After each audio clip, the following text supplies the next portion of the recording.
So welcome to this video, which is about some subtle messages being put across through this image, through some of the Extinction Rebellion promotional material, and through some of the things which are connected to it. So before I go into the hidden message in this image, I want to point out the colour that Greta Thunberg is wearing. Now this is from a page in Time magazine where Greta Thunberg featured in an article about next generation leaders. And obviously she's wearing this colour, green, which is significant. It's not an accident that in this big article in Time magazine, the colour chartreuse was chosen. This colour is called chartreuse. So I'm just going to tell you a little bit about what the colour chartreuse means. Chartreuse is a shade of green found often in medieval English literature to signify the satanic. Think of tales such as Sir Gawain and the Green Knight. The very fact that the mysterious knight that shows up out of nowhere is coloured green is a sign to the reader, listener, of the tale that he is full of enchantment. One must remember that in the classic sense, to be enchanted is not a good thing. It means to be under the spell of someone or something. It involves witchcraft. In this modern era, we consider a lovely girl to be enchanting and speak of a special evening or a party as being an experience like being in the land of enchantment. But classically, this means spell casting, witchcraft, and oftentimes drugs are involved. So remember those words, spell casting. Just by the way, this is an image from Sir Gawain and the Green Knight, as was mentioned in the previous text. So you can see the colour behind him. This is chartreuse. This is the colour of magic, the colour of kind of evil, the colour of witchcraft, and you can also see it again used in the film Maleficent, featuring Angelina Jolie to represent witchcraft and magic. Again, one more time, this is just to illustrate how significant this colour is, chartreuse, how significant it is in relation to witchcraft and enchantment and spell casting. So those words, spell casting, by the way, this is obviously Billie Eilish on the cover of Elle magazine. Again, you see chartreuse behind her on the letters of Elle, and you can see her hair. She's dyed her hair this colour recently. The colour of chartreuse, which again is the colour of witchcraft and enchantment. And of course she's got her fingernails, her pointy sharp fingernails, which represent this kind of evil witch. And she's in a power pose here with her neck covered in this big jacket and looking down at the viewer. This is a power pose to show no vulnerability. And the fact that her neck is covered in this big, thick collar is just to put it across that she has no vulnerability. She's invulnerable. She's powerful and invulnerable. A bit like a witch, you might say. So anyway, back to this image with Greta Thunberg. And remember what that text said about spell casting. Well, I'm going to point out to you a little bit of spell casting that's occurred right here on this page. Now, if you look carefully, you'll notice that 3 letters are bigger than the others in the headline, in the big text. Next generation leaders. 3 letters are bigger than the others. They are X, G, O, D. So obviously G-O-D spells God, and the X. Why are those letters?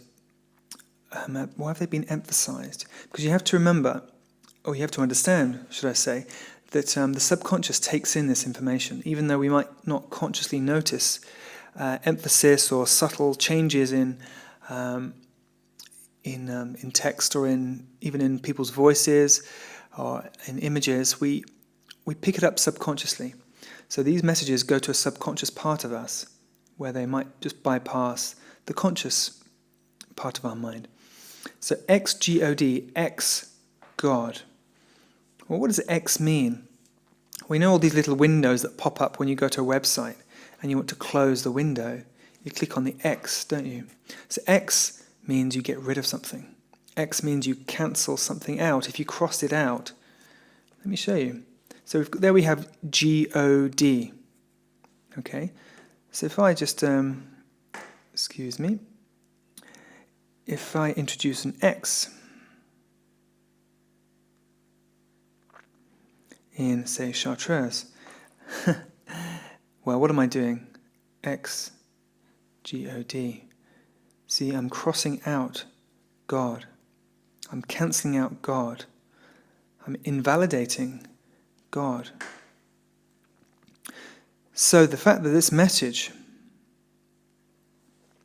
is hidden in an image in Time magazine with Greta Thunberg wearing Chartreuse, and the fact that it's spelling, it's spell casting, in the most literal sense, X-G-O-D. So this is a message, a subconscious message to all the people who are reading this article, and a lot of them would be fans of Greta Thunberg or young girls who look up to Greta Thunberg. The message is X-G-O-D, cross out, cancel, invalidate God. Why would that message be being put out? Well, there are many reasons, and I'll go into those in a minute. Now let's just consider the symbol of a circle or an O. Do you know what this symbol means, or what it's traditionally used for, to represent? I'll read it to you. The circle is a universal symbol with extensive meaning. It represents the notions of totality, wholeness, original perfection, the self, the infinite, eternity, timelessness, all cyclical movement, and God. God is a circle whose center is everywhere and whose circumference is nowhere. So the circle is a very powerful symbol. It's been used for thousands of years as a symbol of wholeness, completeness, divine perfection, God. This is what the circle has always represented before it became a letter, or before it was used as a letter, even before we had language. The circle was a symbol for God, divine perfection. But what happens? Let me ask you, what am I doing? What's the symbology? If I take that circle and I do that, again, I am crossing out God. So a circle with a cross in it is symbolic. It has a symbolic meaning of crossing out God. And what if I was just to put a couple more lines on this circle, like this? Does that look familiar at all? Well, let's go back to our other images and see. So,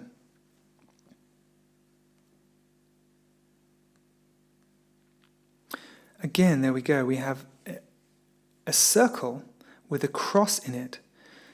So again, it's this idea of crossing out divine perfection, crossing out God. And this film, Dark Phoenix, you may have seen it. It's extremely extensively promoted in the summer of 2019. I've never seen a film promoted as heavily as this one, as Dark Phoenix. Really promoted and aimed at young people and young women, because the protagonist, the hero of the film, well, I don't know if you can call her a hero, but she was a woman, a powerful woman. And what happened to her? She got possessed by demonic forces. She got possessed by evil, essentially. And then she struggled with this inner battle between the good and evil within her. And then she was persuaded in a church by one of the other female characters to surrender to this force of evil, surrender to the force of darkness, surrender to the demons. So she did. She surrendered and let herself be kind of taken over by evil. And she became this immensely powerful and evil person, the Dark Phoenix. She became, I think her name was Jean, and Jean became the Dark Phoenix, which was basically a demon, like this demonic lady with superpowers who was possessed by evil. So again, that fits. If you're crossing out God, or what have you got left? If you cross out God, you have to remember that all goodness comes from God. God is the epitome of goodness. It's the source of goodness. So when you cross out God, what are you left with? You're left with evil and darkness. And this film was all about a young lady being possessed by evil and surrendering to it. And all goodness left her. And so it had a very powerful message. And also you have to know that dark phoenix, the phoenix specifically, is an occult metaphor for Satan. So the satanic people who worship Satan, they consider Satan to be like the phoenix. The phoenix represents Satan because it's believed that he will come back and have his time again on the earth, where he will rule over the earth. So he'll rise up from the ashes like a phoenix and have his rule over the earth. So dark phoenix literally means Satan. It's representative of Satan. And again, we have the circle with a cross in it, just to make it clear.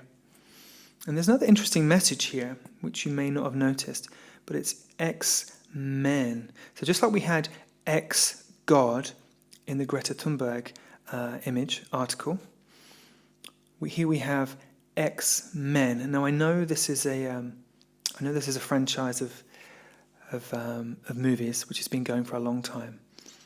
But some of these messages have been in the pipeline for a very, very long time. So anyway, ex-men, if you're crossing out God and you have ex-God, then ex-men could be seen as crossing out men, like cancelling out men or getting rid of men. And this actually fits with a lot of other information which I've covered in another video. I can't remember what the video is called now. I think it might be called... no, I can't remember what it's called, but check my other videos. It's about an extreme radical feminist message being propagated in society that men should be gotten rid of. So it's basically this strong movement to paint men as the bad guys and to really propose the idea that society would be much better without them. So if we just get rid of the men, and women can be in control of the world, and then the world will be a better place. So this is an extreme radical feminist ideology which was kind of populated or made popular in the 1960s, late 1960s, by a lady called Valerie Solanas, who wrote a manifesto, like a 20-page manifesto, called the Scum Manifesto. And Scum stood for the Society for Cutting Up Men. And the Scum Manifesto, it was pretty obscure at the time, but it's had a revival in the past 3 years. And so to understand about this, you need to watch my video called Is Billie Eilish Promoting Male Genocide? So the video's got a picture of Billie Eilish dressed in green, looking down on this little tiny green man. So look in my videos for the video called Is Billie Eilish Promoting Male Genocide? And it sounds like a ridiculous title for a video and a ridiculous thing to suggest, but once you've watched the video, it won't seem so ridiculous. So here you have this message, ex-men, cross out men.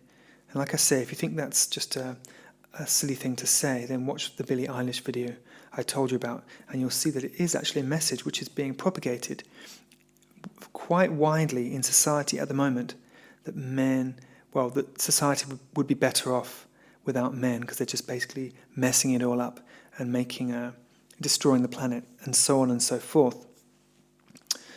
Now again, this cross in a circle, well, of course it's the Extinction Rebellion symbol, but as you saw me draw on the O, it's an X. There is very plainly an X in a circle, and of course it has 2 extra lines, which are meant to make it into an hourglass to symbolize time running out.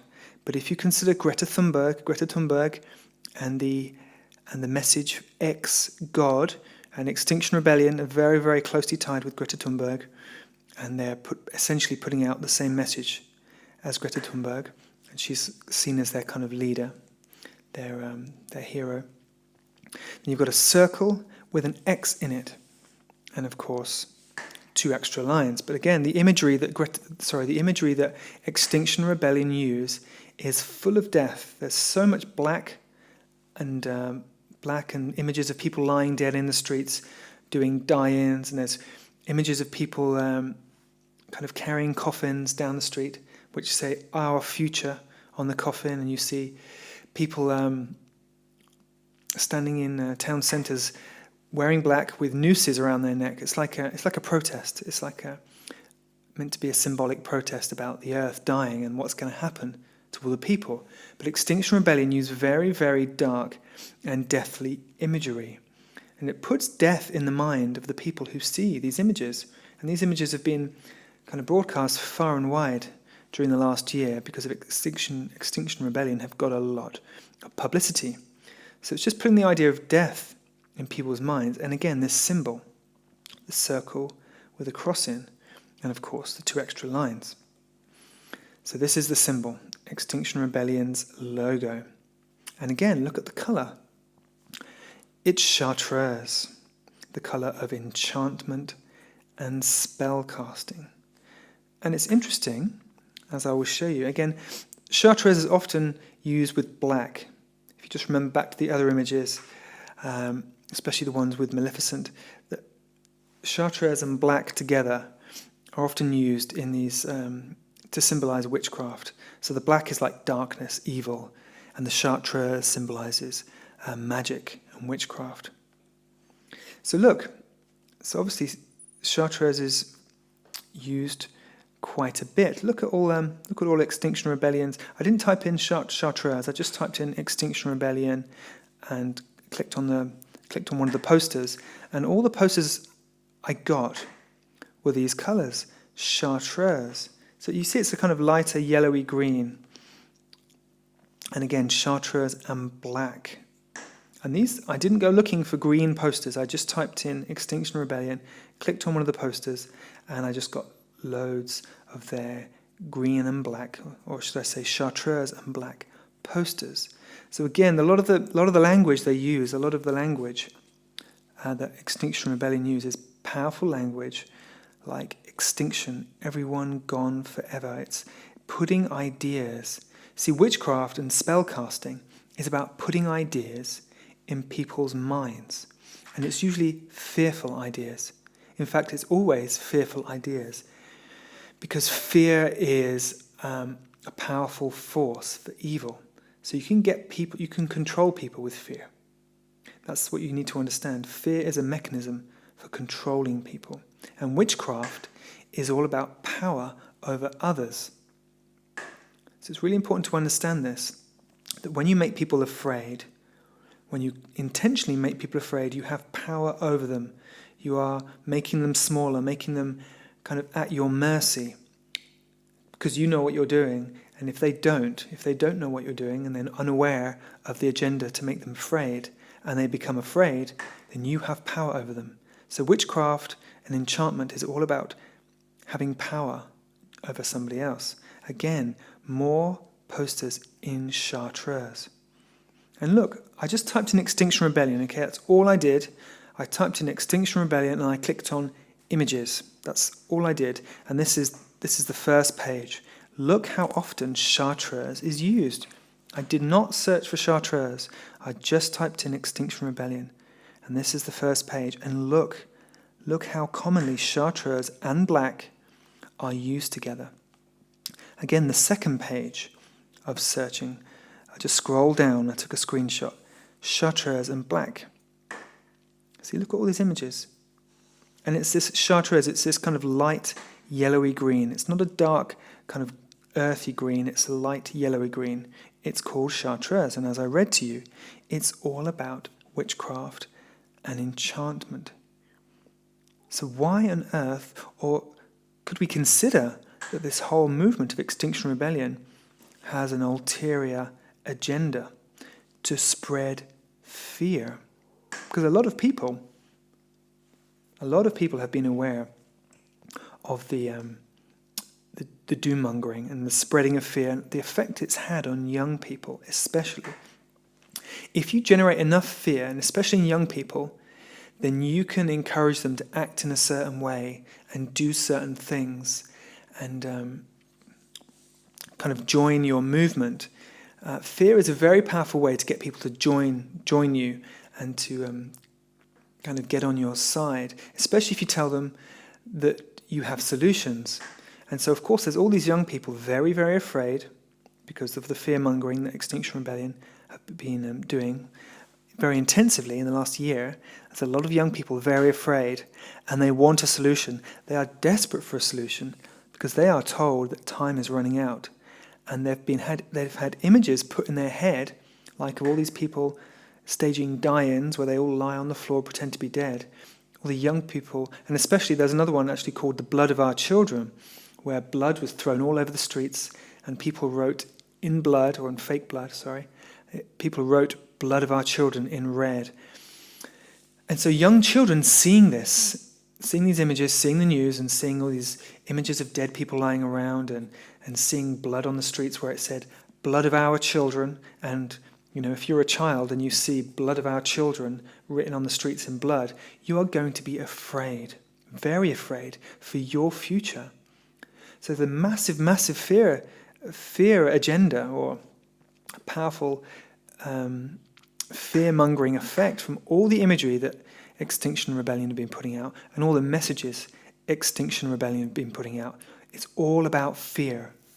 And as I've said, fear is the prime agenda of witchcraft. Spreading fear is the prime agenda of witchcraft because it manipulates people and it makes people susceptible to being controlled.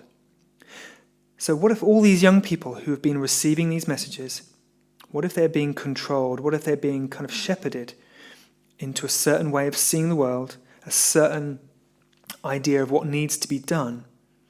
And of course, you have to keep in mind all the young people are being told who the bad guys are. The bad guys are all the powerful men who don't care about the planet, who are essentially funding or being funded by the fossil fuel industry, and who aren't making the changes that all the young people believe need to be made or are being told that need to be made to save the planet. And so Greta Thunberg has been telling everyone what needs to happen and how they must panic. And if the changes don't happen, how the apocalypse could be upon us and how awful and devastating and horrific it could be. So all these images and ideas and scenarios have been placed in the young people's minds to really make them feel very afraid. So again, that's Green and Black, Extinction Rebellion. Just to remind you, Green and Black is also used by another teenager, just like Greta Thunberg. Billie Eilish, who is 18 years old, is also speaking to the young girls. Just like Greta Thunberg is speaking to a lot of young girls, Billie Eilish is speaking to a lot of young girls. So they almost have the same audience. And again, just to remind you, so I mentioned some of the dark imagery that Extinction Rebellion has used to kind of propagate this idea of mass death and kind of apocalypse. And so this is the blood of our children, which I was telling you about. So this is one of the posters. The blood of our children, an act of civil disobedience. And again, this was the image I told you about, where blood, fake blood, was poured all over the streets and written in blood with these messages. Now imagine if you were a child seeing this. These are very, very powerful images. I know it's fake blood, but these are powerful images. The idea of blood being all over the streets. And young children, if they just caught sight of this, without knowing what it was or what was going on, well, these are disturbing messages. Again, this is the one I was talking about, people hanging themselves in the streets. Again, it's a message of death. And it plants a seed in the minds of the people who see these images. It plants a seed of fear. And again, this is another Extinction Rebellion protest where they put a coffin in the middle of the shopping mall and they all lie around pretending to be dead. Again, the message is death is coming. It's not saying this could be our future. This is saying our future. This is putting the message out that this is what's going to happen. So it's really important to understand the power of messages and the power of symbolism and how it affects people's minds. So if you've got mass die-ins, these are called die-ins, where everyone pretends to be dead. And if you have these things, this imagery of people lying all over the floor dead, then it's a really powerful message to young minds especially, to expect this kind of thing. It's like you envision the future. By acting something out, you're kind of envisioning the future. And so all these people acting out, dying in the streets, it kind of makes young people afraid of what's coming round the corner. And especially with all the messages in the film and TV industry about dystopia just around the corner, about an apocalyptic scenario not too far away. So the young people are getting concerned and they're protesting, as you can see. A lot of the messages are system change, not climate change, which is about socialism. So capitalism is being painted as the enemy and socialism as being painted as the solution. Again, you can see young socialists. So it's really the Extinction Rebellion movement and the climate movement is really a pro-socialism movement. Very, very strong pro-socialist movement because these messages appear on a lot of the banners. And again, you can see system change, not climate change on the right-hand side. So, and these are young women. Notice they are young women, because young women are being affected by these messages, and they're being targeted specifically, especially with Greta Thunberg being a young girl. Then young girls listen to her more because they're looking for role models, and they see this brave, powerful, fearless young lady speaking on a global platform, and they're inspired by her, and they're kind of roused into action by her. So you can see a lot of women here. And socialism and feminism. We can't have socialism without feminism. I want to consider the message I told you about earlier, the radical feminist message about men causing all the problems on this planet, and that men are being blamed for the whole state of the earth. Basically, man's desire to make profit and man's desire to expand and grow society and kind of dominate nature and dominate the world. This is the problem. This is the reason the whole planet is on the verge of apocalypse, or so we are led to believe, because of men's actions. And so we're seeing these messages quite a lot. Socialist feminism, the idea of embracing a socialist system that topples men off the power perches. It kind of replaces them with women, so that men are kind of deposed, and in the case of extreme feminism, men are killed, because this is a message put out by what's her name now, Valerie Solanas in the Scum Manifesto. And if you watch my video about Billie Eilish, is Billie Eilish promoting male genocide? Then this exact message, the message that men should be killed, believe it or not, is actually flooding the mainstream, believe it or not. This is the Scum Manifesto by Valerie Solanas. Interestingly published by Phoenix Press in London. And remember, the phoenix is symbolic in the occult for the devil, for Satan. So this book, Scum Manifesto, is all about killing men. It's a male genocide book. And it justifies it by saying men are useless, they're a waste of space, they ruin everything, they've ruined society, they're ruining the children. We should get rid of them and then the world will function perfectly. This is the message of this book. And it sounds extreme, but you can see for yourself. It's free to read online. This is the message. Extremely anti-male book. Scum Manifesto is a radical feminist manifesto by Valerie Solanas, published in 1967. It argues that men have ruined the world and that it's up to women to fix it. To achieve this goal, it suggests the formation of Scum, the Society for Cutting Up Men, an organization dedicated to overthrowing society and eliminating the male sex. And as you can see on the cover of the book, that's a knife. That's some kind of craft knife or Stanley knife.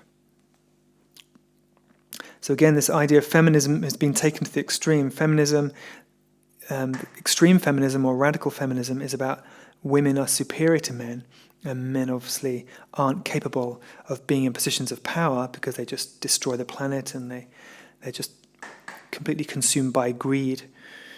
And the idea that feminism is about toppling the men and beating them, whereas real feminism is about equality.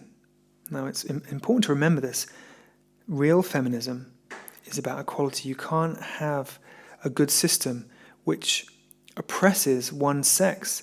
So I'm not saying that women haven't been oppressed. Of course, we see many examples of that. And the solution is not to oppress men. The solution is always love. Love is the only way we can advance and evolve as a species. So the idea of getting rid of the men and making the planet better if we get rid of men is an extreme ideology that is not based in reality. It would not have a positive effect. Trust me. Now, let me ask you this question. How would you get rid of a religion and the people that followed that religion? So you kind of literally just kind of wipe out the religion. How would you do that? Well, you need an army of people who stand for everything which is opposed to that religion, who believe in everything which is opposed to the religion that you want to get rid of. So in terms of Christianity, if you consider Christianity as generally a right-wing religion, so Christians generally tend to be politically on the right-hand side of politics, and they tend to be more pro-capitalism. And atheism tends to be more on the left-hand side of politics. It's more of a obviously it's not a religion because it's anti-religion, but it's more sympathetic to socialism. So socialism and atheism kind of go hand in hand. Now, you've got two groups here. You've got the Christian capitalists and you've got the atheist socialists. And the people in power on the right-hand side of politics tend to be men, as we all know about the patriarchy or this idea of the patriarchy. I'm not going to say whether I agree or disagree with that idea, but the idea of the patriarchy is men who want to kind of run the show and kind of control and oppress the women in the process, and they are generally Christians. They are generally right-wing. Now, an army of people who are against this group of people would be an atheist, socialist, and feminist army by nature, because Christianity is very much a religion of right-wing capitalists, generally speaking. So the anti-religion or the anti-group to this group of Christian capitalists, male Christian capitalists, patriarchal Christian capitalists, would be a matriarchal, socialist, atheist group. So to get rid of Christianity, you would need to create an atheist, socialist, feminist group of people. And that group would need to be very angry with the opposing group, with the opposition, with the Christians. This group opposing the Christians would have to be really, really angry, almost hateful towards these Christians, for them to be kind of fired up enough to try and get rid of them. Now, radical feminism is very much anti-male. There's a lot of anti-male sentiment in radical feminism, and to the extreme, extreme radical feminism wants to get rid of men, wants to basically eliminate men. If you consider the message put out by Valerie Solanas in 1967, which is being kept alive in radical feminism, then the message is male genocide. This is the solution. Her solution was male genocide. And believe it or not, this same message is still happening, is still being put out at this very moment on a huge scale in our society. And I'll go into that later in this video, but you'll see that the Valerie Solanas message of male genocide is actually being promoted right now to millions and millions and millions of young girls. So I'll mention there's another video that I speak about that in great depth, which I'll link to in the description of this video. But essentially, you need to create an army of people, women, an army of women who hate men, an army of socialists who hate capitalism, and an army of atheists who hate Christianity. And so essentially you've got a female socialist atheist army.